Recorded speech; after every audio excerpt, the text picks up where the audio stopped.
Property management for startups. And today's webinar is on technological innovation and intellectual property management for startups. It is conducted by National Digital Library of India. It is a virtual repository of learning resources, which is not just a repository with search or browse facilities, but provides a host of services for the learning community. And IIC, that is Institutions Innovation Council, it is the initiative of Ministry of Education through MOE's Innovation Cell in collaboration with AICTE for higher educational institutes to systematically foster the culture of innovation and startup ecosystem in education institutions. যথারীতি এই মাইক্রোফোনটা problem করছে, নাম হয়ে যাচ্ছে। একটা sound হচ্ছে box থেকে যখন আসছে বাড়ি খেয়ে আসছে, আপনার যে গাড়িটা যেটা ছাড়া পড়ে ছাড়া তো মাইক ছাড়া মাইক ছাড়া হচ্ছে না, আমি বললাম বাকি না মাইক ছাড়া স্পিকার বলতে চাইবে এটাতে তো কোনো সাউন্ডই নেই, এটা মাইক সাউন্ডটা দেওয়া এটাতে এই সাউন্ডটা কি করবে? Hello hello hello hello hello hello hello. So our today's webinar is on technological innovation and intellectual property management for startups. And it is organized by NDLI, National Digital Library of India, which is the learning repository for the learners, as well as IIC, that is Institutions Innovation Council, and the motivation of the IIC or the entire purpose of IIC is to foster the culture of innovation among all the higher educational institutes of India. IIC is the initiative by Ministry of Education in collaboration with AICTE. And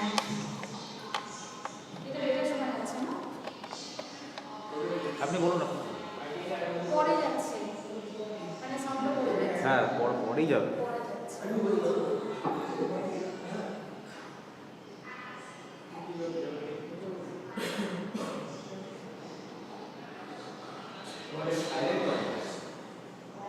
Please headphone.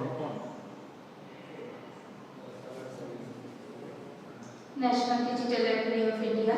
It is a virtual repository of learning resources, which is not just a repository with search or browse facilities, but provides a host of services for the learner community. It's sponsored and maintained by Ministry of Education, Government of India, through its national mission on education through information and communication technology. Filtered and calibrated searching is employed to facilitate focused searching so that learners can find the right resources with least effort and minimum time. So our today's webinar is on technological innovation and intellectual property management for startups. And we have two eminent speakers among us, Dr. Indranil Bose and Dr. Kaustubh Dasgupta. And it will be my immense pleasure to introduce our first speaker, Dr. Kaustubh Dasgupta, in front of the audience.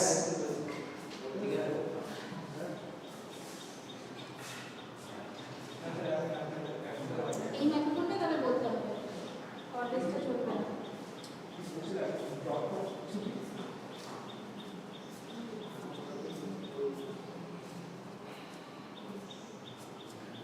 ঠিক আছে সাউন্ডটা clear আছে sound মোবাইলে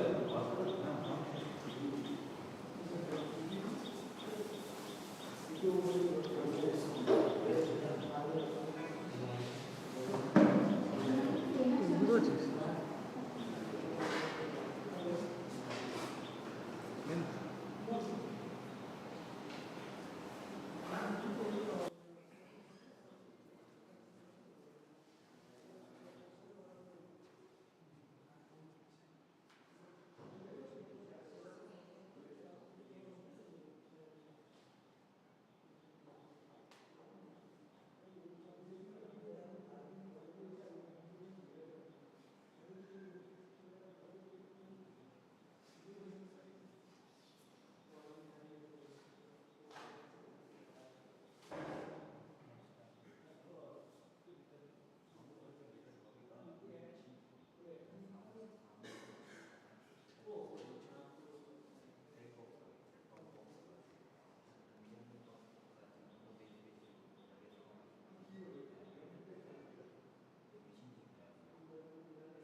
Good afternoon, our honorable principal sir, our respected dignitaries, beloved students, and my respected colleagues. So, our today's seminar is on technological innovation and intellectual property management for startups. And the seminar is organized by Institutions Innovation Council, National Digital Library of India, and Internal Quality Assurance Cell of Elite College of Engineering. So, Institutions Innovation Council and the program, it is an initiative of Ministry of Education through MOE's Innovation Cell in collaboration with AICTE for higher education institutions to systematically foster the culture of innovation and startup ecosystem in educational institutes. National Digital Library of India, it is also a virtual repository of learning resources, and it is just not a repository with search or browse facilities, but it also provides a host of other facilities. And this is also an initiative by Ministry of Education in collaboration with AICTE. And we are very much delighted that we have among us the two eminent speakers, Dr. Indranil Bose sir and Dr. Kaustav Dasgupta sir. So first of all, I would request our PA2 Principal Madam to felicitate our two of the honorable dignitaries.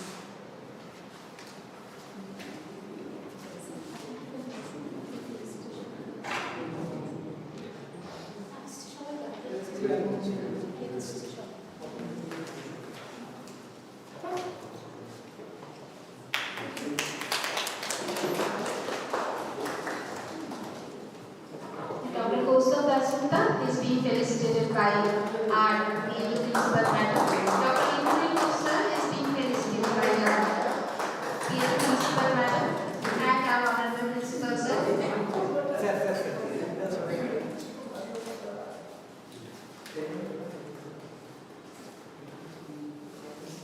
And our honorable Principal sir is being felicitated by our PA2 Principal Madam.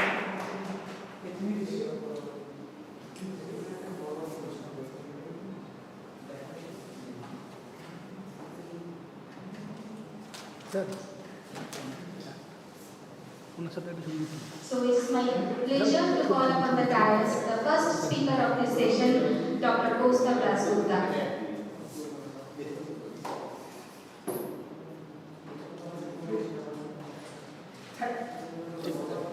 Let me introduce Dr. Kaustav Dasgupta in front of the audience. Dr. Dasgupta received PhD degree from Indian Institute of Technology, Dhanbad in 2022. He received his master's degree in electrical power system from Dr. B.C. Engineering College, Udaipur. He received his BTech degree in electrical engineering from Mallavyu Institute of Technology, Bapular. Presently, sir is working as an assistant professor in the Department of Electrical Engineering, Techno India University, West Bengal. And 2 students are pursuing their PhD under his guidance. He published 6 research articles in the reputed ACI indexed journals and 1 in Scopus journal, and 1 book chapter of international standard. He published his research, dispatch and soft computing techniques, etc. So, the students, we are really fortunate that we have among us Dr. Kaustav Dasgupta, and I think that sir's session will give you a lot of resources and you will be able to learn a lot of things from this session. So please a round of applause for Dr. Kaustav Dasgupta. And I request sir, please come from the dais and start the session.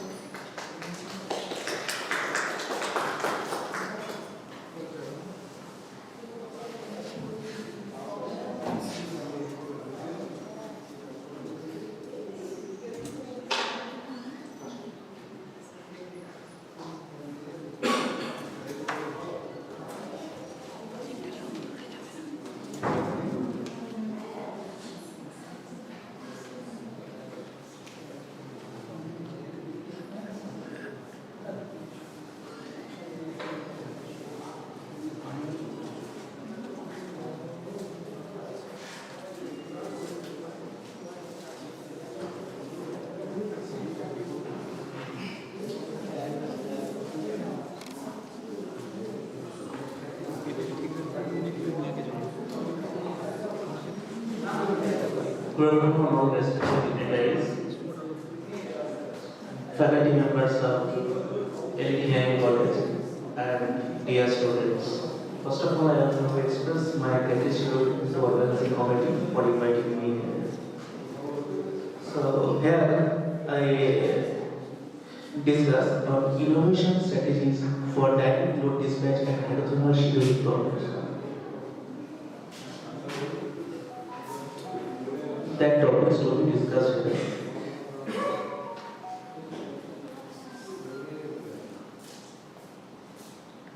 Overview. Dependency on traditional conventional energy source increases global warming and environmental pollution.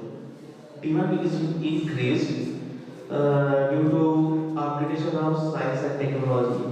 So usually base load demand is fulfilled by traditional thermal power plant.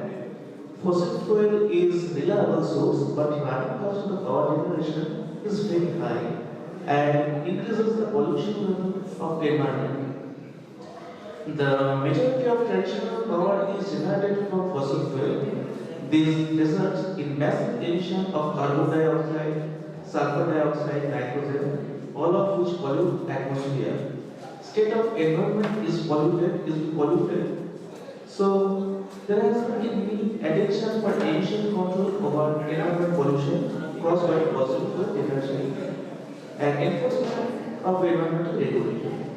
Thus, nowadays, environment pollution scenario is taken into consideration while generating electricity. So, mainly highlighted here, thermal with total generation in India or other country. Basically, we are generating power using thermal power plants, but environment is polluted due to burning of fossil fuel. So, we have to reduce this environmental pollution and generation cost. So, we can introduce here renewable energy source. So, dynamic economic emission dispatch and hydrothermal problems are the emerging area of power system research which are used for optimal power generation at the minimum generation cost and emission. Usually DED, that is dynamic economic emission dispatch and hydrothermal scheduling, are preferably considered for proper allocation of power along the commuted generating unit for satisfying load demand at least generation cost and emission. The basic purpose of DED is to distribute power generation across the allocation of thermal generating units.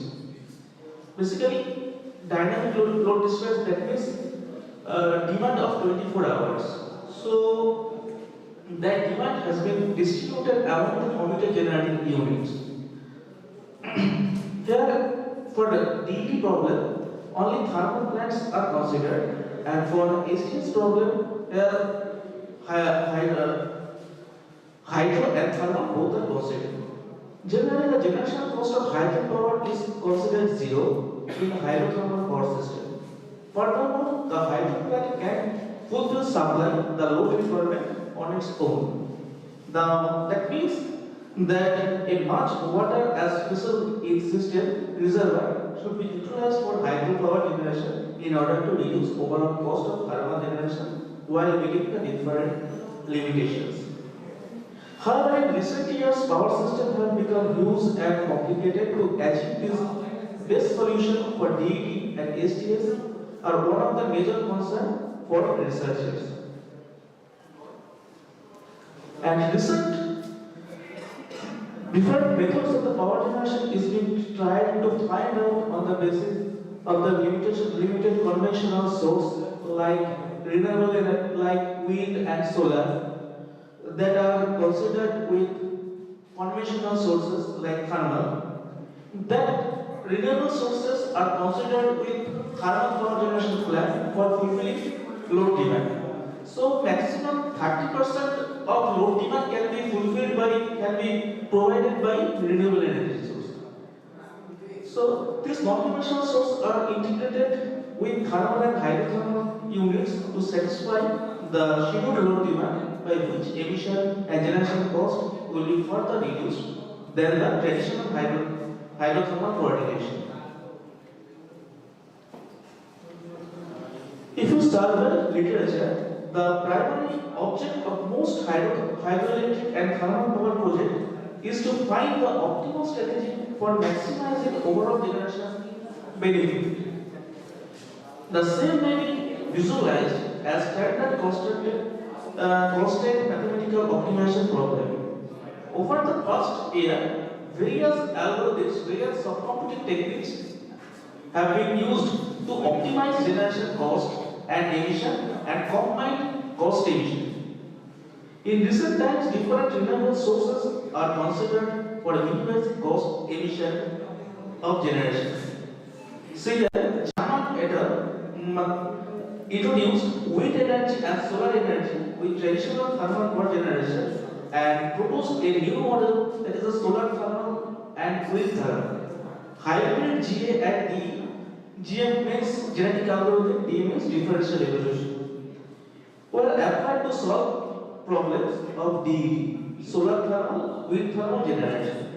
Basically, here solar has been integrated with thermal plant to fulfill load demand. Solar is used to partially fulfill the load demand and wind also.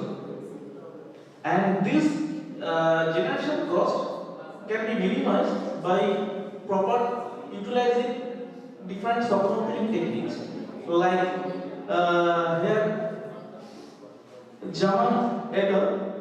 Considered genetic and D algorithm, and he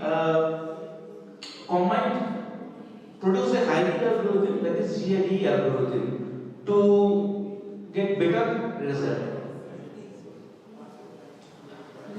Even et al. Incorporate wind and solar energy systems with hydro and thermal generation process to find the best case solution with relatively stable operation cost in presence of uncertainty renewable energy source. Lee et al. Introduced a renewable energy source based multi-objective solution problem, and effectiveness of the model was demonstrated by reducing fuel cost emission components of the scheduling problem while using hybrid Grave optimization. So, what is our object? Main object is to reduce generation cost and emission. So, the principal aim of the research work is to design a renewable energy integrated generation model for overcoming current issues of traditional model.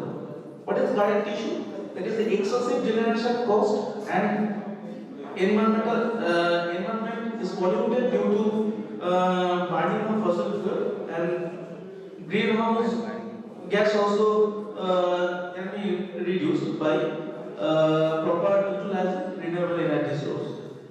A new renewable energy source integrated DED has been introduced to overcome the current causally of the traditional DED and STS problems like excessive production cost emission of pollutants, impact of wind and solar energies in traditional DED problem have been properly demonstrated by satisfying demand, load demand and reducing emission of the pollution and generation cost. A new high energy based scheduling problem has been presented where 4 hydro, 3 thermal, 2 wind and 2 solar generation units have been considered. So in traditional generation system, there we can consider 10 generating units, 30 generating units, but in that case we propose a 4 hydro, 3 thermal, 2 wind and 2 solar generating units. Different cases, that is generation cost, emission of traditional problem and proposed RDS based problems and hydrothermal solar wind scheduling have been solved using sine cosine algorithm. Here a new algorithm, that sine cosine algorithm, that is considered to solve these complicated problems. Sine cosine algorithm, that is proposed by this algorithm is proposed by Mirza in 2016. That is population based algorithm. So usefulness of wind and solar energies in traditional DED and scheduling and suitable execution of cross-solution learning chaos-based sine cosine algorithm in traditional and proposed problem has been established by proposed optimal values of generation cost emission and combined cost emission. Here, first we are considering sine cosine algorithm to reduce generation cost emission and combined cost emission for traditional generation model and renewable integrated hydrothermal and DED model. After that, here performance of sine cosine algorithm has been improved by quasi-optional learning strategy and chaos theory. Here, modeling of the cost function of the solar power. So ambient temperature, that is Tm, reference temperature T radiation of solar power, that is Si, are main factor for solar power generation, which are directly used to formulate the mathematical modeling of solar power generation. That equation 1 is used to calculate solar power, where P rated and alpha are used to indicate the rated power and temperature coefficient respectively. Per unit solar power generation cost, that is PU cost Pj, and state of working condition of solar cell are considered to formulate the cost function of the solar power generation will be. Here I have considered 13 solar panel. Here 13 units are not considered randomly, but here 0 and 1 strategy is considered to select solar panel. Here equation 2, that is solar power, generated solar power of 30% of demand is fulfilled by solar power, that is indicated by equation 2, and equation 3, that is the cost of the solar power. Another is modeling of the generation cost function of wind power. Here wind generation basically depends on velocity of wind. So we can consider 3 different categories. That is the overestimation, underestimation and equal. So equation 4 is used to indicate overestimation cost of wind power. Equation 4 is considered to indicate underestimation of wind power cost, and equation 5 is used to indicate overestimation cost of wind power, and direct generation wind power generation is considered by equation 6. So total generation cost can be presented by equation number 7. That is summation of overestimation cost, underestimation cost, and direct cost. Mathematical modeling of renewable energy source integrated DED and STS. The objective of RES integrated DED and STS problem is to minimize fuel emission generation cost. Integration of RES with conventional source make more profitable power generation. The generation cost of hydropower plant is neglected because the running cost hydropower generation is very low, so we can neglect it. And other generation costs like thermal, wind, and solar are considered there.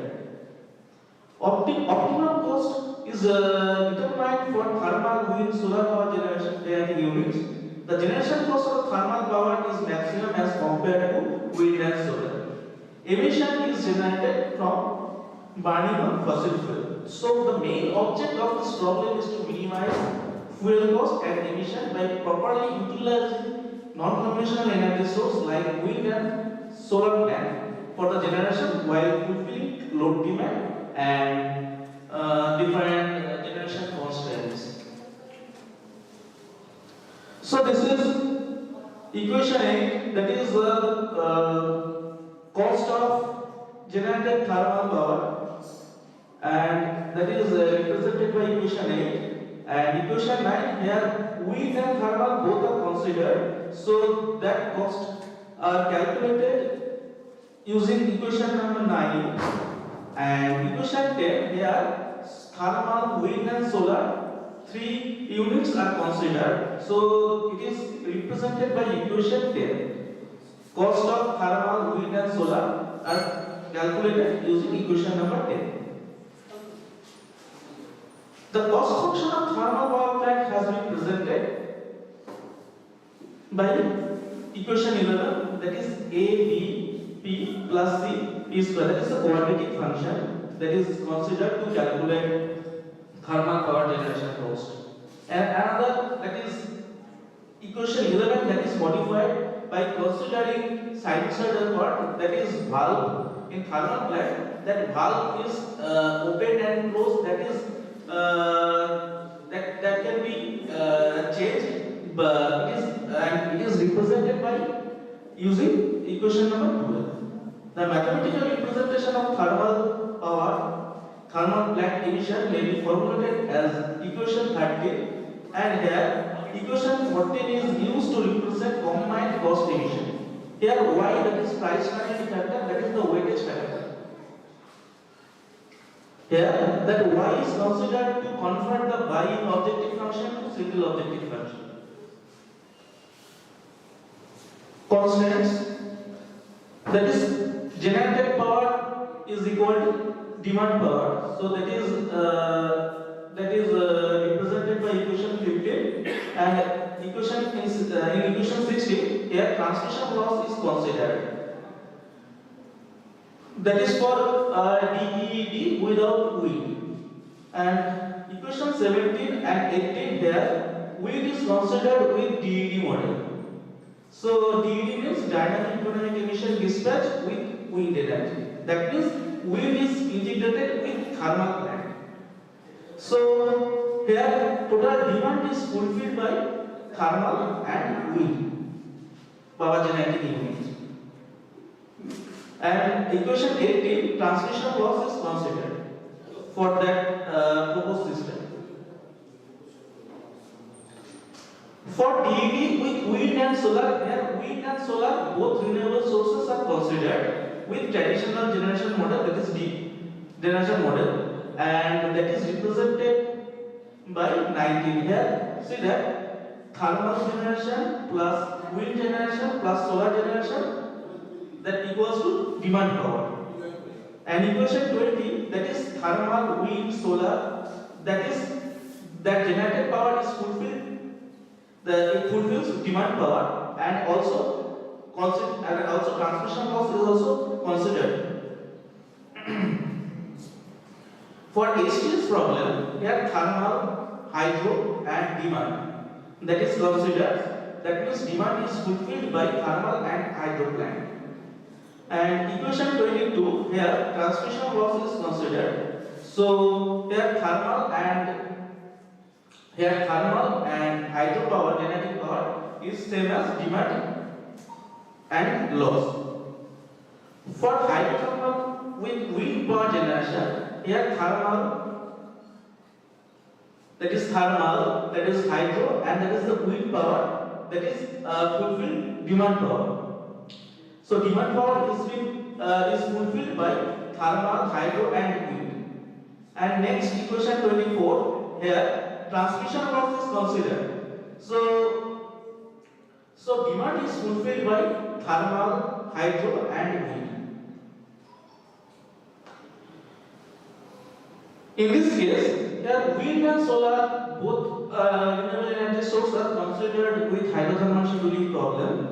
So see here, that is a thermal power, that is hydro power, wind power and solar power equals to demand power.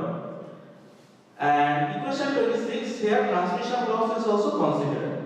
So thermal, hydro, wind, solar equals to demand plus loss. That loss is calculated by equation 27. And hydropower generation is calculated by equation 28. Here, for a hydropower plant, water discharge, water storage, that is considered. So V, that is water storage, Q water discharge, and C H1n, CH2n, that is the coefficient. Here renewability constants, that is thermal generation generated power that will be within the generating limit, that is maximum and minimum, that is represented by equation 29, and also that is hydro and also solar and wind. That is water storage volume that is within that will be within minimum and maximum limit, and water discharge that will be within minimum and maximum limit. And last hour of generation of thermal hydro, that is determined using 36 equation 36. So here hydrothermal and thermal, that is traditional generation model, and our proposed model, that is wind and solar, that are integrated with thermal plant for DED problem and for hydrothermal plant for HTS problem. That problems are solved by quasi-opposition learning based chaos assisted side quotient algorithm. Majorly propose sine quotient algorithm and solve different optimization problems. In the world, this population based SC algorithm is modified using quasi-opposition learning strategy surface for improving performance of basic SCA. The algorithm involves the sine and cosine function.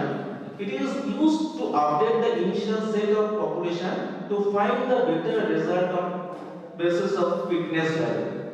The concept of chaos is introduced in sine cosine technique for balancing between exploration and exploitation phase. This hybridization helps to improve searchability of SCA and helps to bring better results. So this equation number 37, that is used to generate power randomly within the generating limit, and that is the opposition learning strategy, and it is also used to generate power within the limit and also fulfill demand power. And these equations are considered to update sine cosine algorithm, and initially that initial power and updated power that are updated by quasi-opposition learning, that power has been compared, depends on fitness value of that power, and it is represented by equation 42. And here, sine cosine algorithms are considered to update initial power. That is sine factor and that is cosine factor.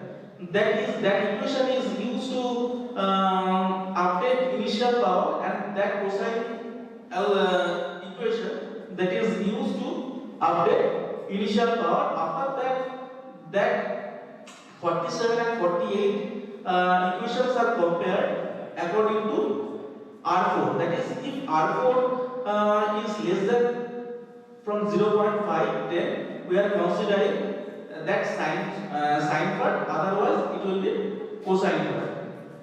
And after that, here Gaussian learning is considered, and then that updated power is compared with initial power, that is and that iteration is continued until it is fulfilled the end criteria. So that is a flowchart of SCA. So that is start, another is input data. That is input data means demand of 24 hours, generation unit, loss coefficient, etc. After that, after that initial set of population, that means demand of each hour, demand of each hour is fulfilled by generating units, computer generating units. That is represented by this block, and then cost function of initial power is cost of initial power is calculated by objective function, that is f of t, and after that update the position particles of population using sine and cosine. If the value of r is greater than 5, then greater than 0.5, then it is considered sine factor, otherwise cosine factor. After that updated power is objective function is used to calculate the cost of updated power. After that, initial power and updated power that is compared according to its cost. If updated power is better than previous, then previous is replaced by updated, otherwise it remains same. So this iteration process is continued if n criteria is satisfied. So optimization technique applied to dynamic economic emission dispatch problem. That 10 units traditional DED problem has been considered to study different cases. That is fuel cost emission, combined cost emission using basic SCA and modified SCA. Modified SCA means chaos assisted SCA, opposition learning based chaos assisted SCA, and quasi-opposition learning based chaos assisted SCA. Thermal units are used to produce demand power of scheduled periods. Different genetic constants of thermal have been considered to solve the considered problem, and transmission loss and bulk point effect are also considered in this problem. So first case study of generation cost of DED problem, that is traditional problem. See that using opposition learning chaos assisted algorithm, here we are considering 10 generating units. See here PT1, PT2, PT3, PT4, 5 up to 10, that is thermal plants, 10 thermal plants, and that is the loss, and that is the cost of generation of each hour. So in this way, we calculate power of 24 hours. Another is thermal power generation obtained by opposition learning chaos assisted algorithm technique pertaining to generation cost of DED. So this is in this section. See that thermal power generation have thermal power plant 1, 2, 3, 4, 5, 6, 7, 8, 9, 10 units are considered for this case, and here generation cost of 24 hours is 24,79,960. Here I have compared with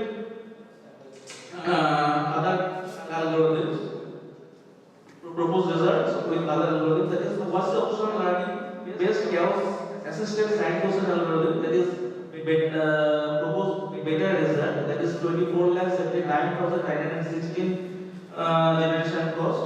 And for the oppositional learning chaos assisted algorithm, see here 24,79,923. So it can be reduced.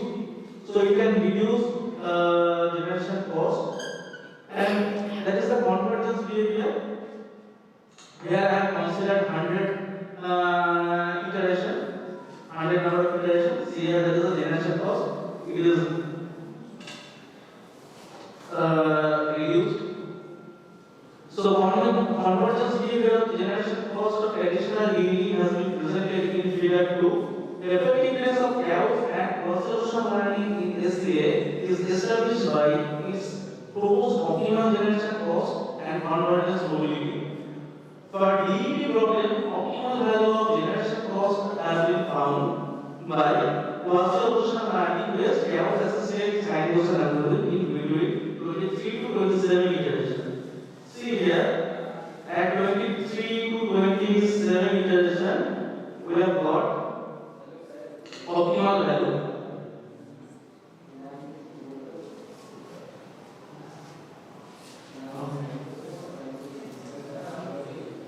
Next, case study of the fuel emission of DD problem. In this case, fuel emission of thermal power generation has been considered to reduce using quasi operational learning based chaos assisted sine algorithm and other basic SC algorithm.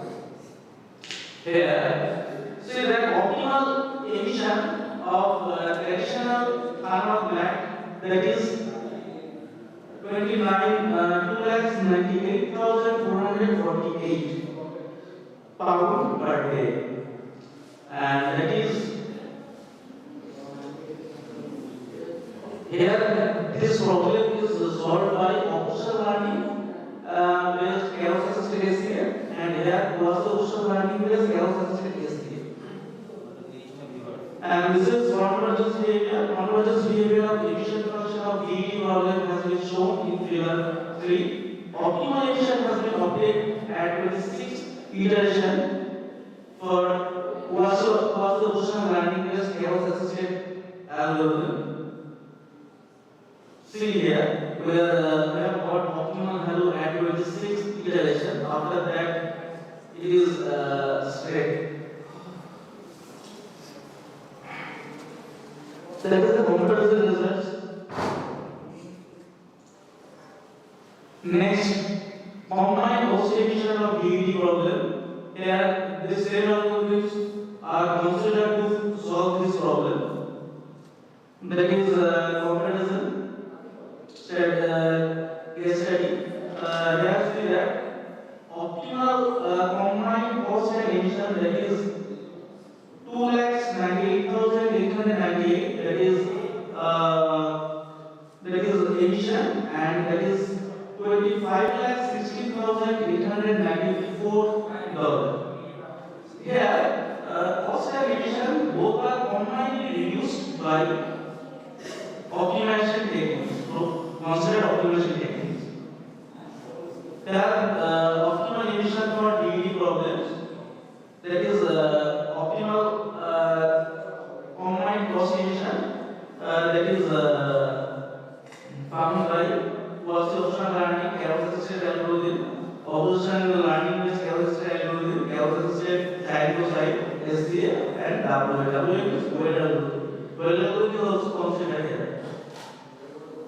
So, optimization technique applied to dynamic thermal fluid economic emission dispatch. So, first case study, that is we are reducing generation cost. Here, 8 thermal plants and 2 wind plants are considered, and generation cost is 23,790. Here another generation cost, that is for 8 thermal and 2 wind. Here 24,52,104. comparison of optimal generation cost of dynamic thermal economic efficient dispatch obtained. There is a generation hour. There is generated power of 24 hours for thermal and wind. Next case study, emission of wind integrated dynamic load dispatch problem. Here optimal emission, that is 2,83,351. And here 2,58,615 pound per day, that is found by Quasi-Ocean learning based chaos assisted Saint-Ocean algorithm, and that is power distribution and commuted unit for 24 hours. And here this graph that represents the emission of 24 hours. Comparison of optimal fuel emission of dynamic thermal wind economic emission dispatch by different algorithms. From this level, we conclude that Quasi-Ocean learning chaos assisted Saint-Ocean algorithm propose better result than other techniques. Convergence behavior, that is total 80% of demand power is generated by wind power and remaining 92% of demand power is generated by thermal plant. Another case study, that is observation of the combined cost emission dynamic thermal wind economic emission dispatch. For that case, combined generation cost and emission are reduced by proposed algorithms. That is optimal generation cost, that is obtained by Quasi-Ocean learning based chaos assisted Saint-Ocean algorithm. Another case study, that is hybrid energy integrated dynamic emission load dispatch problem. Hybrid means here solar and wind both are commonly considered with traditional load dispatch problem. In this case, optimal generation cost obtained by Quasi-Ocean learning chaos assisted Saint-Ocean algorithm, that is 22,57,333 and that is wind solar thermal power generation cost. Next case study of the fuel emission dynamic thermal solar wind dispatch. Here combined cost and emission both are reduced. The comparison of optimal fuel emission of the dynamic thermal wind solar economic emission dispatch, that is represented, and here that optimal results is obtained by Quasi-Ocean learning chaos assisted Saint-Ocean algorithm, and optimal emission, that is 2,36,235, that is convergence behavior, that is wind solar and thermal power generation mix. See here, so 84% of demand power has been shared by the thermal power and remaining 16% of total power has been shared by wind and solar. And there is emission of 24 hours that we are represents. That is comparison proposed optimal emission of dynamic thermal wind solar economic emission dispatch shows effectiveness of renewable energy source integrated DD problem. That optimal emission, that is decreasing in nature. That is comparison of optimal emission of DED of dynamic thermal wind solar economic emission dispatch. That is comparison results. Next study is hydrothermal scheduling. Traditional hydrothermal scheduling, here Whale algorithm, Saint-Ocean algorithm and modified algorithms have been applied to solve HDS problem.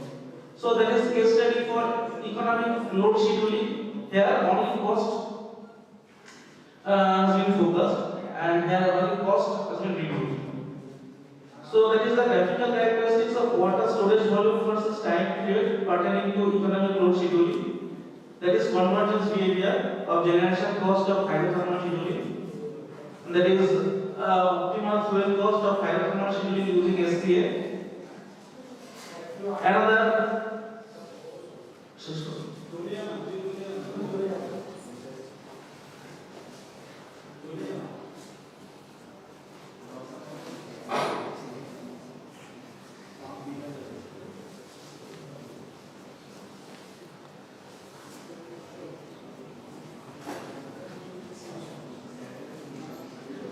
So the principal aim of research work is to design a renewable energy integrated generation model for overcoming the current issues of traditional model. Major problem of traditional DET and STS problem have been overcome by incorporating renewable energy sources, and also pollution of environment has been reduced by incorporating solar energy and wind energy source with traditional generation system like the HTS, etc. And here different optimization techniques have been used for reduce generation cost and maximize profit of power, maximum profit of power.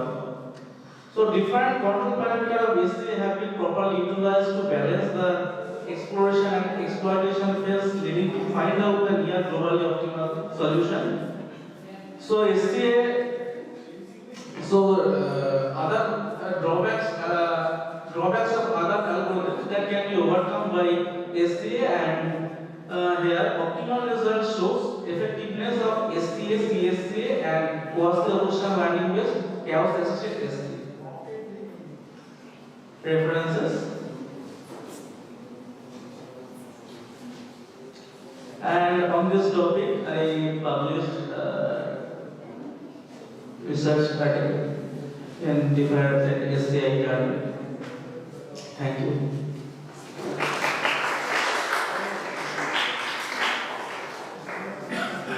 Any question?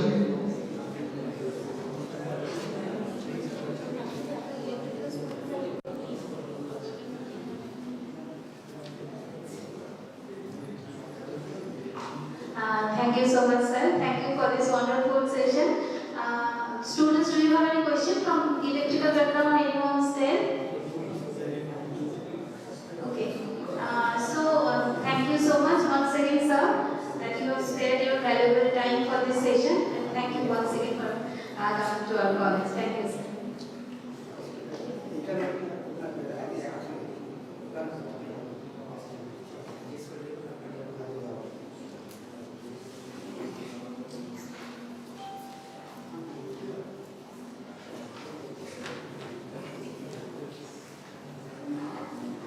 Now it is a time for the next part of our session, and but in the meantime, I would like to call up on the stage our honorable principal sir for the Thanksgiving message to Dr. Das Gupta and for welcoming our next speaker, Dr. Indranil Bose sir. And immediately I will introduce Dr. Indranil Bose in front of the audience. But sir, before that, please come up on the dais.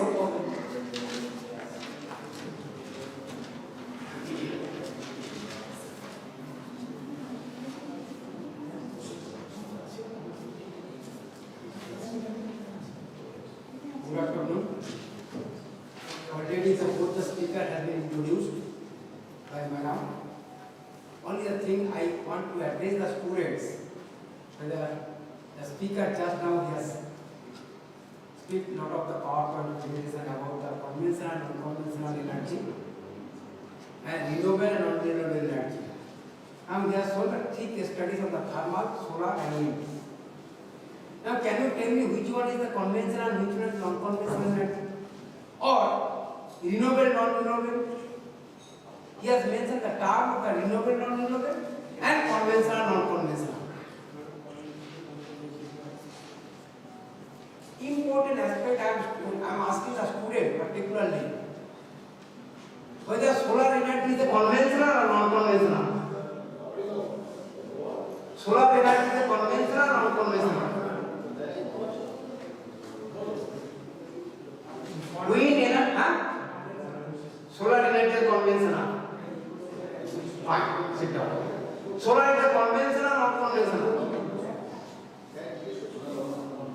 I'm asking, addressing the student.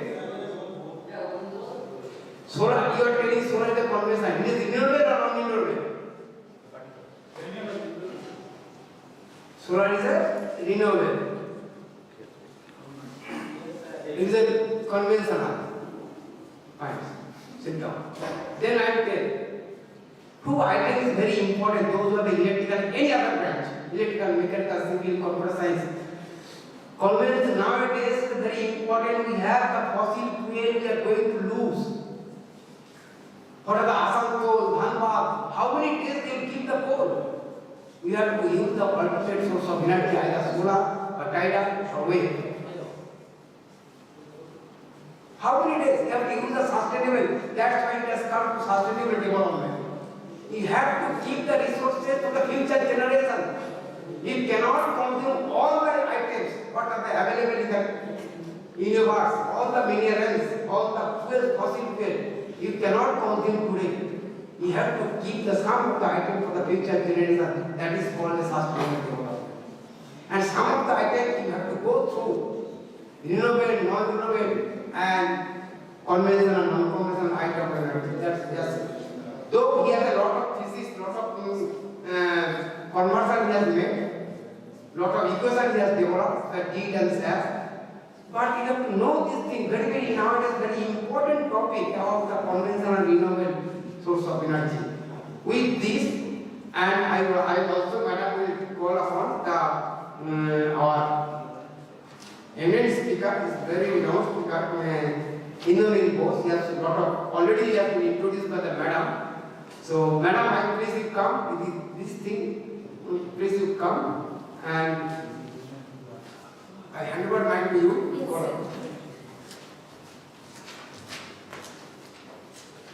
Okay, let me introduce Dr. Indranil Bose, sir, in front of the audience. Sir is a fellow of the prestigious Higher Education Academy, UK. Sir has worked in different senior academic and leadership capabilities in India and abroad. Apart from being the dean, program head and course leader of the several prestigious UK and US-based international universities, he has also taught as senior full-time faculty with the graduate and master's program of the University of Wolverhampton, UK and University of Bolton at their UAE-based international operations. In India, Sir has taught with the university and other autonomous programs at the undergraduate and postgraduate levels on business management. His teaching expertise lies in research methods, strategy, HRM, employee relations, workforce modeling, etc. He has proven record of research and publications in peer-reviewed journals listed with ABDC and indexed with Web of Science, Thomson Reuters Index, Thomson Reuters Book Index, Scopus, PBS Youngpost, JSTOR, and proposed databases, etc. He is also on the panel of reviewers with the InterScience Publications, UK, Sage Publications, UK and India, Emerald Publications, etc. Sir is also the member of the International Advisory Council of the Harvard Business Review since January 2018.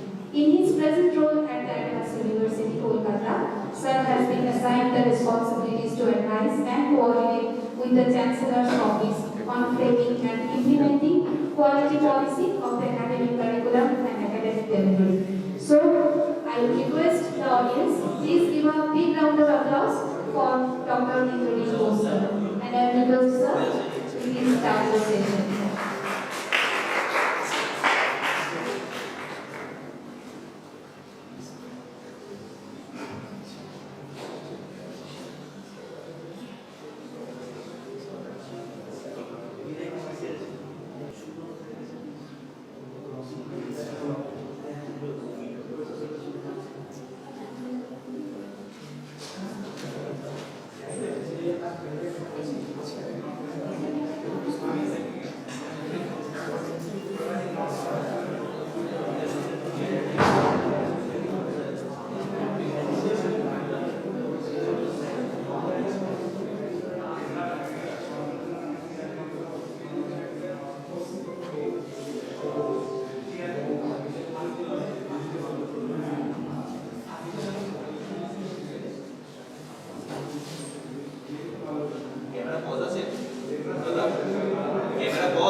much time. So keeping the attention of the students, also the faculties and everybody is difficult always in every situation. So my presentation is not technical and it is most of some kind of informative. So when Professor Dr. Mumba, she talked to me, invited me to speak here. So on intellectual property rights in India and something like that. So I thought of sharing some information on that, because basic fundamental information on this. I decided to choose this topic, contemporary intellectual property rights scenario globally, and what is happening in India, presently where India stands today. In terms of intellectual property rights, because you know India is a growing economy, one of the fastest growing economy in the world. So whenever I will be sharing some information with you, will see that most of the cases, whether it is patent, it is copyright, it is trademark, everywhere, the leading countries in the world are basically the countries which are industrially developed countries, economically developed countries, and surprisingly, most of the cases we find China leading all the countries in the world in different spheres, especially the IPR. So where India stands today, because China is rival to India, we all know that. When we are talking about intellectual property rights globally, so first I will be starting with some basic background of IPR, how a particular concept evolved over the period of time. Then I will be speaking about some of the global bodies who are looking after the IPR issues across the globe. And then I'll be talking about the global rankings of different, countries in terms of IPR issues. And then we'll be coming up with certain basic information about the companies who have actually filed maximum patent applications or copyright applications or this kind of thing.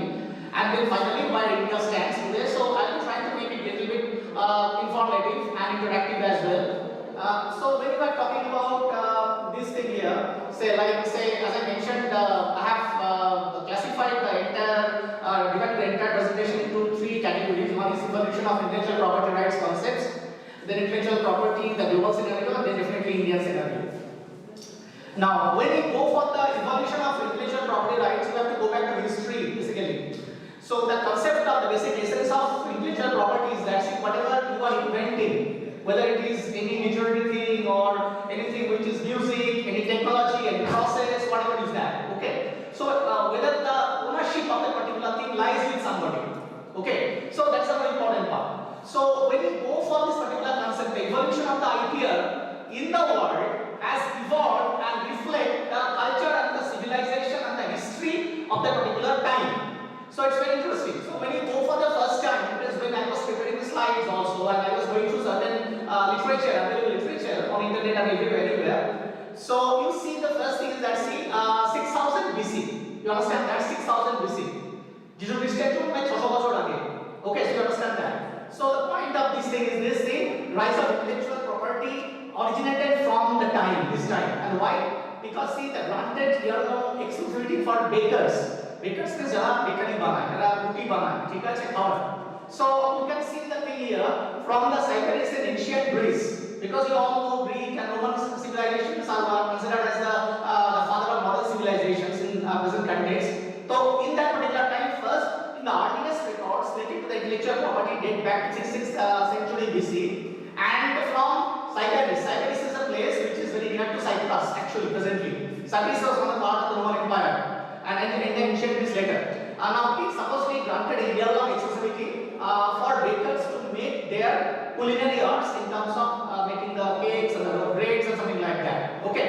So it was given some, I have to remember that thing, there was no at that point of time, the concept was individual ownership, the concept of the breads and all these things were there, but it was some sort of cartel type of system. Cartel তোমরা জানো বোধহয়, cartel কাকে বলে? ঠিক আছে, one group of people who are actually working in the same profession, same skill, something like that. Artisans, group of artisans, you can see. Now we can talk about the second thing, that is after that, the concept came at the time of the 480 BC. You remember the name here, internet, you can search on internet also and find it there also. Emperor Zeno.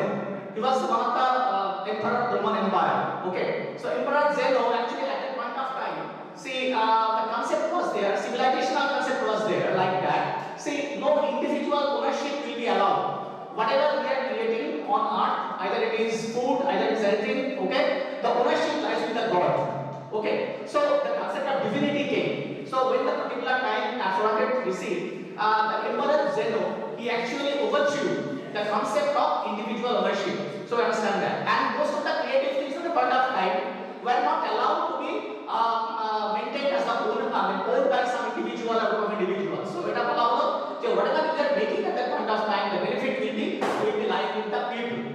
Now I am coming to the next one. See, talking about the next level, we talk about the let there be light. Now we talk about the Renaissance of Europe here. You see, Renaissance of Europe is basically you know about the Renaissance. Maybe in the school days you have studied something about Renaissance. Okay, and Renaissance, the concept of Renaissance lies in the concept of humanity. Okay, now when we talk about Renaissance here, the most important part was that here giving the recognition to individual caliber, individual creativity was first recognized in a big way in Europe. Okay, and this happened in particular part of Europe, it's Italy basically, and then it spread to the nearby countries. Okay, now we talk about the thing is it was evident in the first patent what we see in today's context. Okay, was actually the patent protection granted in 1421 to an Italian inventor. Okay, and a particular license was given to the person. Okay, and the terms and conditions were very much similar what we see today in the concept of patenting and say ownership and all these things. Okay, so the basic purpose was that at the point of time you see the Renaissance is known for different creativity, art, music, and all these things in sculpture, architecture, everything in Europe. Okay, so thing is this particular person was granted in Italy in 1421 some side of ownership and the patent, which was actually the part of the European Reformation. That's the Renaissance concept basically. And you see something what happened. So the legal protection was given to some people initially, gradually. This particular person is drawing some painting, some particular person is drawing some architecture, doing some architectural thing, something is coming with some new ideas. So the ownership was given to these people actually gradually. The concept of the patenting and the intellectual property ownership was actually first recognized in a modern way. Now we talk about the next one. So during 1623, the Statute of Monopolies of England. You see, across the globe, when we go for the patenting of the intellectual property right or any other thing that is regulatory, legal, okay, UK or England, UK was not there at the time, England was there. So England actually was a pioneer because still today, say 80% of the global rules and regulations actually originated from the concept and the spirit of the England actually. So what we see today, in 1623, the Statute of Monopolies of England embodied a select group of individuals to control their industry. Industry basically means in 1623, what kind of industries were there? Mostly steel industry, textile industry, this kind of industries were there. Okay, what kind of technology, what kind of product, what kind of system and the process, they were actually there. So the specific legal regulations were there, statute on iron, okay, and these kind of things were there. Then we talk about 1710, which was actually Statute of Anne. Statute of Anne actually was a part of England also, and it empowered the writers to with renewable 14-year protection. हमारे देश में हमारे India के आज में जे no तुम्हें जानते बोला है जे रवींद्रनाथेर जे लेखागुलो আছে these were the patented মানে ownership was patent was with the copyright was with the Vishwabharati. Okay, after 50 years of this thing over, এখন রবীন্দ্রনাথের লেখাগুলো সবগুলো দেখবে ওপেন ফ্রি যে কেউ ইউজ করতে পারে যে কেউ করতে পারে you did not pay anything royalty to the Vishwabharati University like that. Okay, think like that way. The 14 years protection was given. So like this. Now when we are talking about say the other thing, next one, polarizing intellectual property is very important. Now when we talk about the polarizing intellectual property, here comes a division between the different countries. The countries which are holding maximum patents, maximum copyright, maximum whatever like that. Patent copyright did not come at that point of time, but the intellectual property ownership actually lied in most of the countries, mostly in the Europe actually. Okay, we cannot see that kind of development in other countries in Asia and other places. Gradually many countries came up like Japan, like China, like Korea. So but we are not saying now, at that point of time, till I should say 1910 or 12, okay, most of the patents and other things actually were like this. Now, when we are talking about present reality, there are many say resolutions were passed, many conventions came across the globe. Okay, so if I talk about organizations. If research organizations actually like this. See, it is Association of Intellectual Property, then American Intellectual Property Law Association, then we talk about Asian Patent Attorney Association, Arab Society of Intellectual Property that covers most of the intellectual property developed in Arab world. We talk about the International Association of Protection of Intellectual Property. Then we talk about there is some intellectual property organization came in Paris, also France.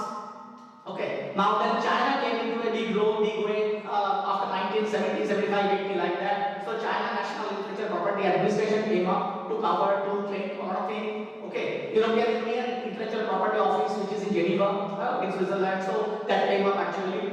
Then a lot of other things actually came up. World Intellectual Property Organization, PARISA, which is a part of United Nations now. So we'll be giving a lot of examples, a lot of statistics from WIPO, WIPO, okay, which is a part of UN. You understand that? So a lot of new things actually came up. Now I'm just speaking up. I'm skipping many of the slides because it's not required for you. So when you talk about the major conventions of IPR, if you have the idea what's the meaning of IPR in the convention. Convention is something where the member countries of certain organizations, they ratify that thing. Ratify means recognize, accept. Okay, ratify that particular thing. Okay, particular resolution. So WIPO Convention, Bond Convention, Paris Convention, Rome Convention, Madrid Convention on Agreements, TRIPS Agreement, and WIPO Copyright Treaty. These are some of the major conventions of IPR. Still today, most of the intellectual property agreements across the globe, in India also, whatever we are following today, we are the signatories of the WIPO Convention. India is one of the earliest signatories, the founding members of the WIPO Convention. So whatever is ratified by India and the WIPO, okay, India accepts and India tries to implement those things by Indian regulations and the laws. So it's very important. Okay. So when you are talking about one by one, so WIPO Convention is more important one.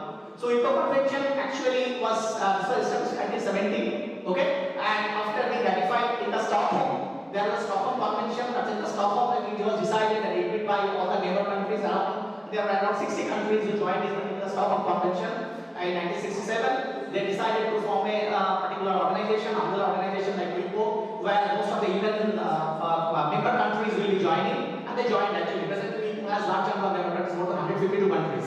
Okay, and which was actually adopted by in Paris and the Bond Convention. You can see also that. So these kind of things actually keep on happening. So the concept of the global acceptance of the principles of intellectual property ownership and other things, which actually came to a global level with the WIPO Convention finally. Okay. Now we talk about some things like that. What actually was the main purpose of WIPO Convention? So there are basically 4 types of things which were discussed and ratified by member countries in different ways. Some countries accepted it partially, some countries accepted it for completely like that. So first is the normative activities, then program activities, then international classification and standardization activities, and registration and the filing activities. So what actually was conducted there? Normative. Normative is activity involves setting norms and practices. Suppose one particular person is patented and registered in India. So whether it will be applicable to South Africa, Australia, or New Zealand. So to do that, what kind of rules and regulations will be followed, and what kind of terms will be used, which will be commonly acceptable to different countries there. So normative activities are like this. We talk about the program activities. What you see here, program activities basically talk about the technical thing, technical terms and rules and something like that, as well as legal thing. Because we all having the different legal system across the globe. The same legal system may not be applicable in Africa. Same legal system may not be applicable in Southeast Asia or in the Middle East region or in the Europe, America like that. So these kind of things were there. So there was the attempt to somehow come to a certain common platform where people can agree and there is no conflict and confrontation. International classification and the standardization. So whenever any international patenting or copywriting or trademark activities will be done or would have been done or will be planned to be done, so how these particular things can be addressed in different countries. So there are standard common practices must be accepted by different countries. So you must be knowing that things say about 10-15 years back, where the next laboratories, where the Indian companies or next laboratories launched certain products, certain drugs and medicines in US, and US drug regulatory agencies did not allow them to launch that product because it was not patented in American context. So issues were there. Ultimately, a huge fine was imposed on them, and none things actually issued. Okay, but Category they had to pay a huge amount of dollars, some millions of dollars to American travel agencies. Because see, the point was that see, international classification is very important and the standardization is important. Now we talk about the last point here, registration and the filing activities. So you are already having some patenting or say copywriting or something like the trademarking activities, filing systems are there in one country. Now if you apply to get it registered in other country, what kind of thing will be there? So there are these standard logical regulatory system that must be accepted in the different countries. Okay? So these kind of things are there. Now, Bond Convention is the protection of the literary and the artistic works. It is one of the major conventions in Germany. So when we see Switzerland, so you see the protection of literary and the artistic works. আমরা যে বই লিখি, আমরা যে গান শুনি, আমরা যে ছবি আঁকি, so protection of literary and the artistic works is very important. Now we talk about the Paris Convention. Paris Convention is the first convention which talks about the industrial property maintenance protection. Okay, so we are developing certain machines or something like that. So how we can protect the right of those things? So now we are talking about Rome Convention. In the Rome Convention, it talks about the broadcasting. It talks about the public broadcasting system and other things actually right there. We can say the Rome Convention 1961 actually showed the way of maintaining the intellectual property in different countries, especially in our country. Bollywood, music industry, one of the largest in the world. So you understand that these kind of things are there. So Rome Convention actually gave some kind of indication there. Okay. Now we talk about the Hague Convention, where it is talking about the industrial design to be protected by multiple countries. Hague Convention is very important because for the first time this particular convention talked about protecting the industrial design and other things to be protected in different countries. Suppose you can apply for patenting or you can apply for copywriting and apply for mostly patenting because talking about the industrial design. So in that case, you can apply in multiple countries to protect your design or protect your process or protect your machine, something like that. Which how it will be done? So there are certain common regulations must be there, which was first talked about the Hague Convention. Okay. We talk about the TRIPS agreement. TRIPS agreement talks about the knowledge and the creativity and resolve the trade disputes. So if there is any trade disputes regarding any trademark or anything like that in different countries, so how it will be addressed? So there must be some common international rules and regulations which must be followed by different countries. So we talk about the copyright related rights, trademarks, geographical indicators. Now the recent thing dispute is going on between India and Pakistan about the Basmati rice. GIS India and Pakistan. So this is going on now presently. Now industrial designs, patents, you can talk about the integrated circuit layout designs, all the things are engineering basically. Okay. So unsourced information. Okay. What is unsourced information? It is about say Coca-Cola, Pepsi-Cola. We do not know their say formula. Okay, they are actually making the products. Unsourced information. How one particular company can protect that right. So these kind of things are there. Now finally we forward intellectual property organization. What is talking about there? So special agreement happened in the Bond Convention about the WIPO copyright. How WIPO actually ensures that copyright thing and other things there. Now what we are saying here, say mostly আমরা যেটা cover করব, say I will be covering patents, copyrights, trademarks and trade say secrets. So based on that, when we are saying say major IP laws in the world, first I am covering the patent law. This side is very interesting one because we will see the clear picture, global picture. So major patent laws, I have picked up say 5 regions of the world: US, UK, China, Japan, and European Union (EU). So what is the practice there? So if you talk about the US patent law is very stringent, considered very stringent in the world. Okay. So the point is that United States say it is called the 35 US Code, the Patent Act of United States. Okay. So which was passed in 1952 on the 19th of July, and Act was actually implemented from 1954 in that way because there are certain disputes and debates happened inside. So this particular act is considered as the Utility Patent Protection Act. Okay. So utility protection specifically talks about any kind of things we are developing for the public utility or the private utility like that. It can be machine, it can be system, it can be process, something like that. How the entire thing can be protected. So like this.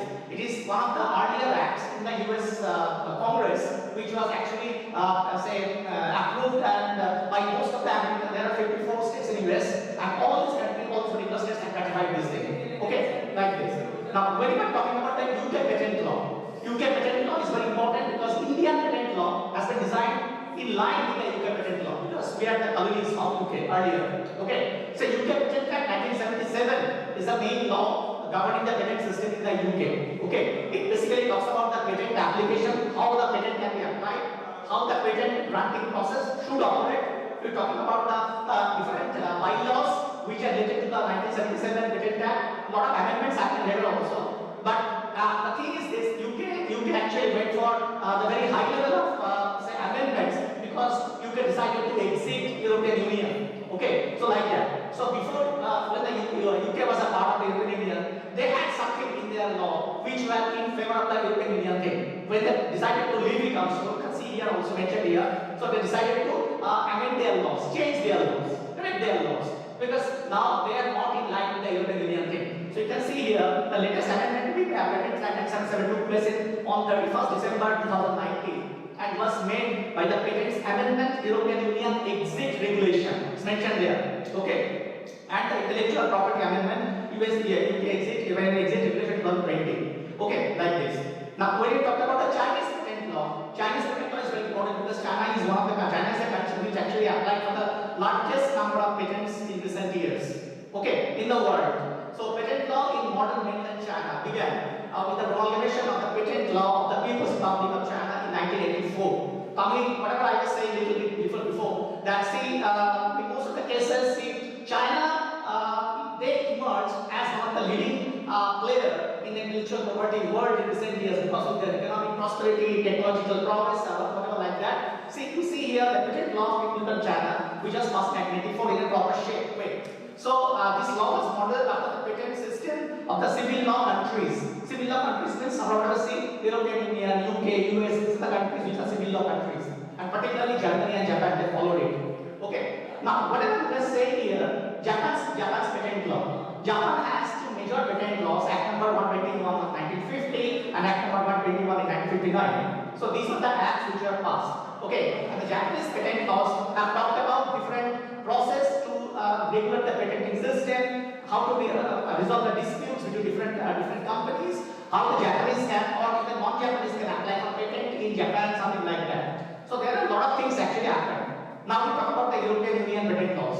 Say in European Union there were 27 countries there. Okay, and European Union that's called the Strasbourg Convention. Strasbourg is a city in Germany. So in 1963, okay, but the European Patent Convention in 1973 was passed by all the European Union member countries ratified it. Okay, so like this. Now they also talked about how if in one particular country any patent is registered and accepted, how the same patenting can be used and applied in other 26 countries. Okay, so whether there is any dispute between different countries regarding the patenting between different parties, something like that, how to resolve that amicably. So all these things actually happen with the European patent laws. So very interesting one. Now major copyright acts. Now you know the difference between copyright and the patents. You must be knowing that. Now here also I have talked about the USA, UK, China, Japan, and European Union.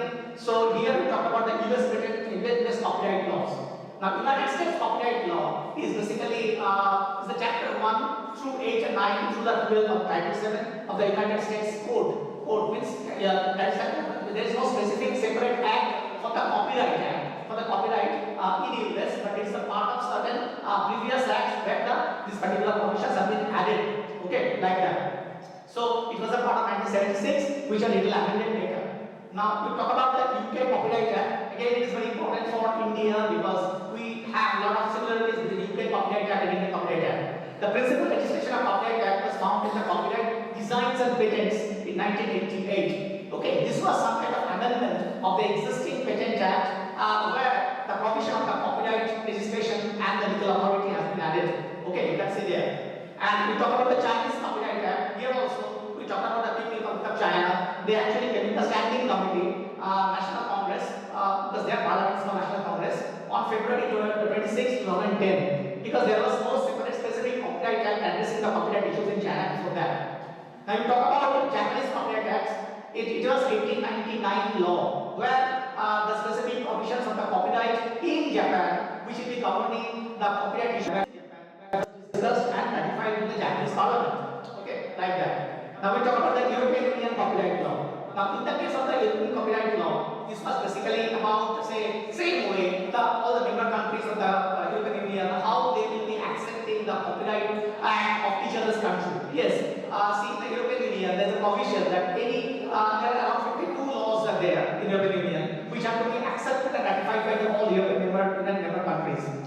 Now the number of the European countries of European is slightly higher because many of the countries are joined recently. Okay, so like this.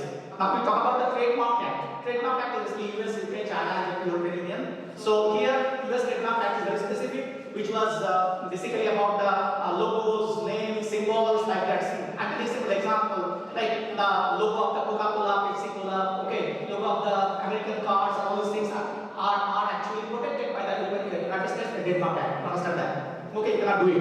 UK Trademark Act, like that, say United Kingdom Trademark Law, which was actually passed in the modern shape in 1994, where also the trademark of this particular country was governed. Now we talk about the Chinese Trademark Act, which was also passed in 1982. So because I told you that since 1975-80, China emerged as a very big power in the intellectual property world. Actually, that's why new laws and laws actually have come up and passed, ratified, something like that. Now, what I'm talking about the European Union again, so you can talk about say different countries. Harmonization term has been used. Harmonization means there is no dispute between the countries regarding the trademark protection. Okay, like that.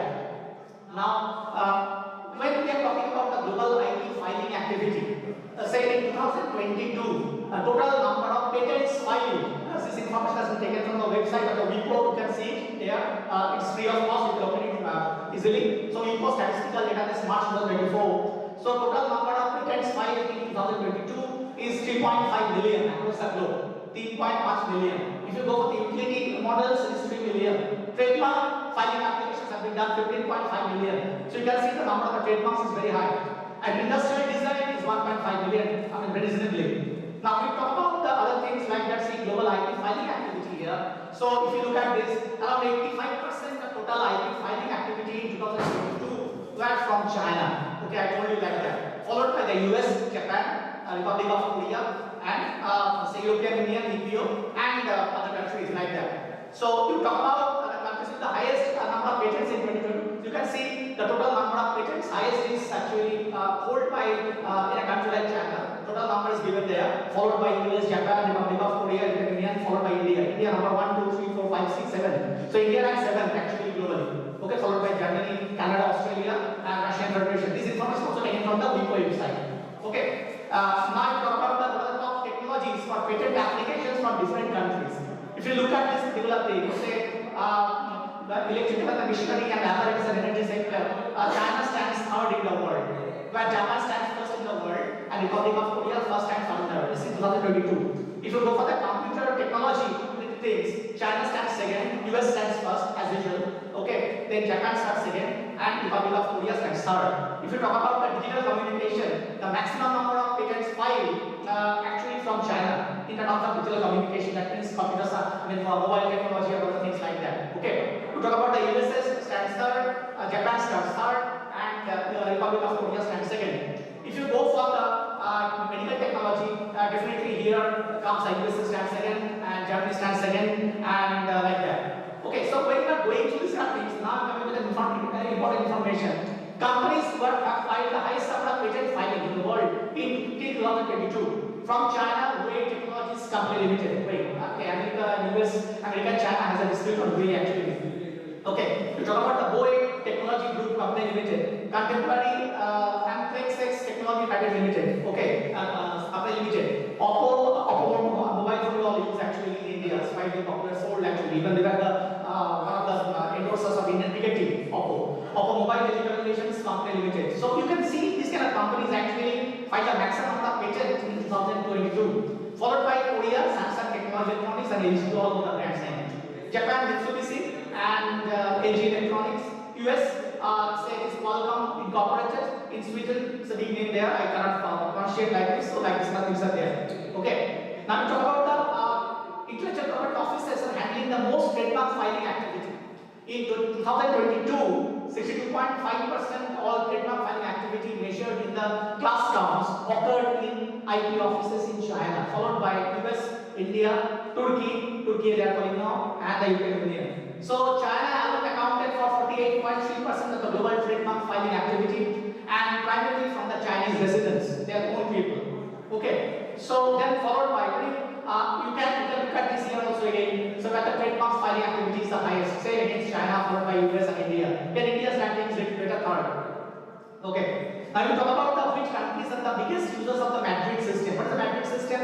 Madrid International System is actually say where the applicants from different countries, I mean one applicant on the patenting and other things can, once he is applying under the Madrid system, can be easily applicable to other countries as well.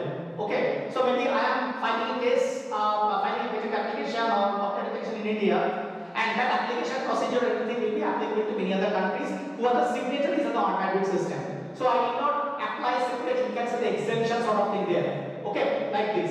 So around 62,200 Madrid international applications have been filed in 2023. I mean last year only, and the sharp drop in 7% in 2022. And you can see also here maximum applications came from US, Germany, and China again. So like this.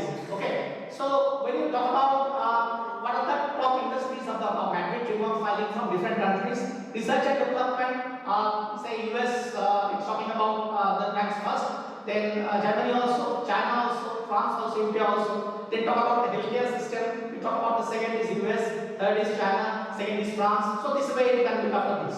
So you can see most of the countries which are actually technologically advanced, countries which are actually commercially business-wise advanced, developed economies, they're always in the top rank. So we can say technology or innovation, creativity, so intellectual property protection, all these things are the things which actually are related, directly related to the say our economic prosperity, economic development, something like that. So that's why the Government of India is also working on this thing. So which firms are there?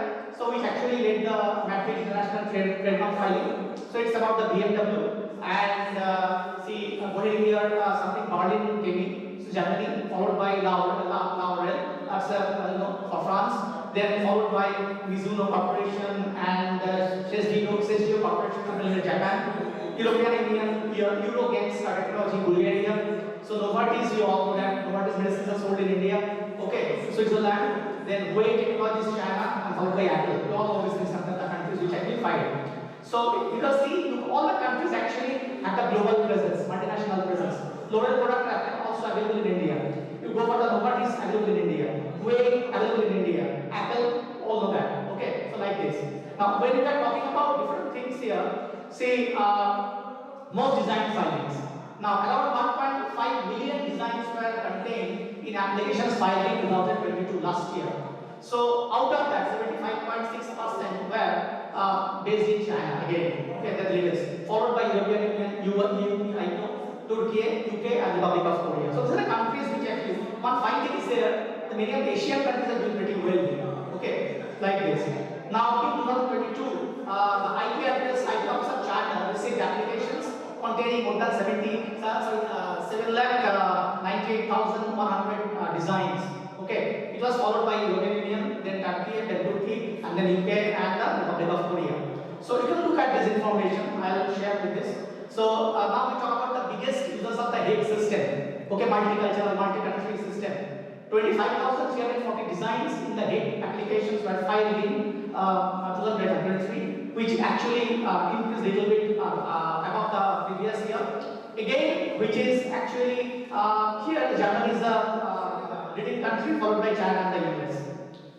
Now we talk about the company's name and country's name. If you look at this transportation, say furnitures and all these things, like how the countries stand there, you can have an idea here. Okay, they are ranking, global ranking.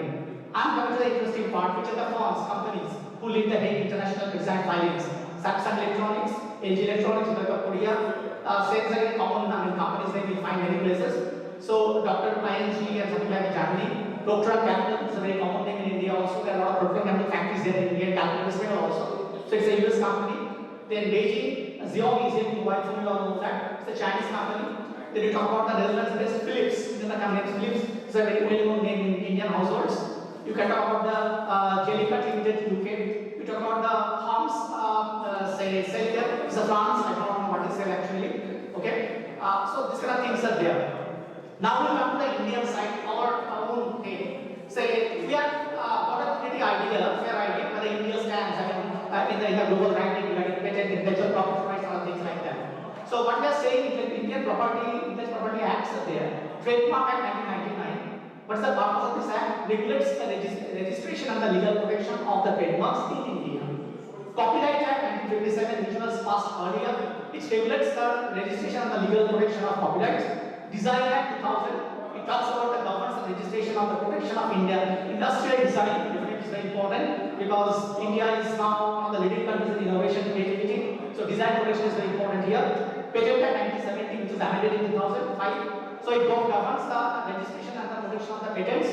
The geographical indications of the goods, GI tags, what we say in India, okay, which was passed in 1999, also known as the GI Act. Protection of the plant varieties and the farmers' rights act is very important as India is a country based on agriculture sector. So also protection of the plant varieties act. Okay, so these things are there. Now when we are talking about Namna the GI distribution in India, you can see almost all the states in India has some type of GI distribution in India. Rasagullah of Kolkata, West Bengal, GI tags, type of like that. Okay, so you all have these other things are there. If you go for the Darjeeling tea has a GI tag. Okay, something like that. We all have there in Australia also. So this is also part of the patenting and other things also. Intellectual property rights. Many of the IP acts, say I'm talking about different handicrafts and other things, which are part of different parts of India actually. Okay, Mysore Park, it's a GI tag given to the Karnataka, something like that. So you can have the idea there. So this is India is one of the leading countries in terms of the number of the GI distribution. Across the globe, yes, there are different countries also who are doing who are ahead of us. Definitely, we are doing different things here. So this is my small and informative presentation. I am trying to give you all different basic information about the patenting and all these things. So thank you so much. If you have any quick question, I can reply. Thank you. Any question from the audience part? I have nothing more to say. Yes, sir. Please.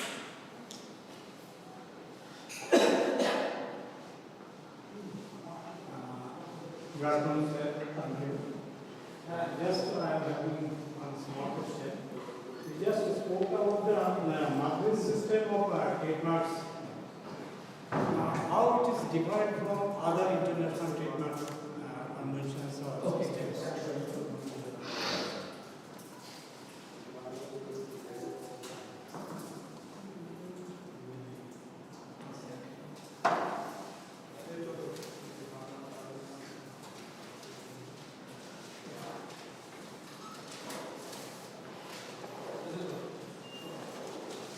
Okay. When I'm talking about, what we say, the Madrid Convention is actually the convention which is talking about the industrial design. See, when you're talking about the copyright, patent, and all these different things are there. Hague Convention also talked about the industrial designs. But Hague Convention was actually talking about the multiple countries. Madrid was originally it was before the Hague Convention. In the Madrid Convention, around 16 or 17 countries of the not European Union was formed there at the point of time in that way. 16, 17 countries of the Europe which actually came together and they planned of sharing some basic principles based on which the trademarks of the patents applications can be shared. Okay, it is not that way exemption part. Say today I have the patent in my country, so I am a part of the Madrid Convention, I will get the exemption in other country, so I will automatically get that thing like that. Okay, but basic principles were actually followed. Basic principles of filing applications, if any dispute arises between different countries on a particular issue or particular product or design or whatever like that. Okay, how do you resolve? Okay, so there are different patent offices present in different countries. So these countries actually talked about creating a particular type of, this is called the Central Protection Agency as per the Madrid system, where all these issues actually are referred. But what actually was found, this particular thing could not be able to resolve many of the issues. Many of the countries were outside the purview of the Madrid system. So Hague Convention actually was a development based on the shortcomings what we have seen in the Madrid system, and it has become a major thing actually. And here the concept of the multiple countries registration or ownership of the intellectual property or something like that, okay, with certain exemptions also when provision was given. So these kind of things were there. Hague Convention and Madrid Convention is considered as the pioneer for the WIPO Foundation in the world. That's it.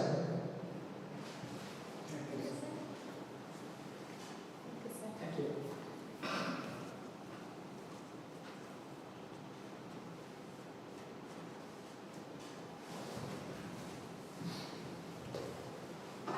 Thank you so much, sir.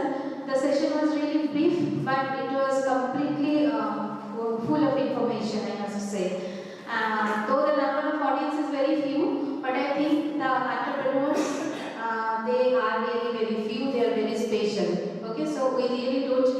crowd, but we need a handful of students or handful of the people, but they are the real listener and they will really be benefited out of all these sessions.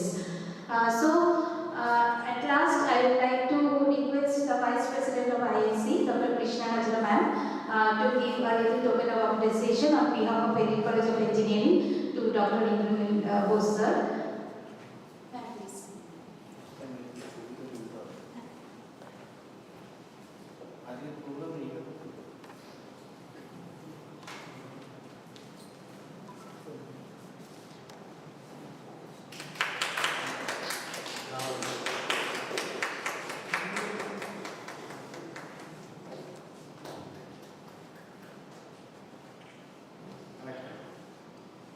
Thank you. I would request Dr. Abhijit Chakraborty sir, he is the Innovation Ambassador of IAC. Sir, please give a little token of appreciation on behalf of Vedic College of Engineering to Dr. Kaustav Dasgupta sir.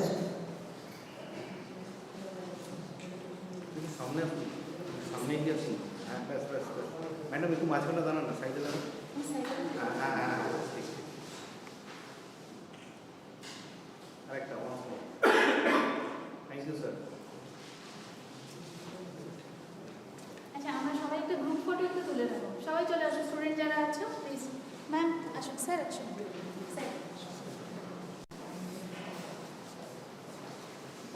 এটা একটু পিছিয়ে দাঁড়াতে হবে মানে যদি লম্বারা একটু পেছনের স্টেজে উঠে যায় বাকিরা সামনে দাঁড়ালেন ডিগ্রিটা সামনে দাঁড়ালেন স্যার আপনি মাঝখানে আসুন স্যার আপনাদের মাঝখানে আসুন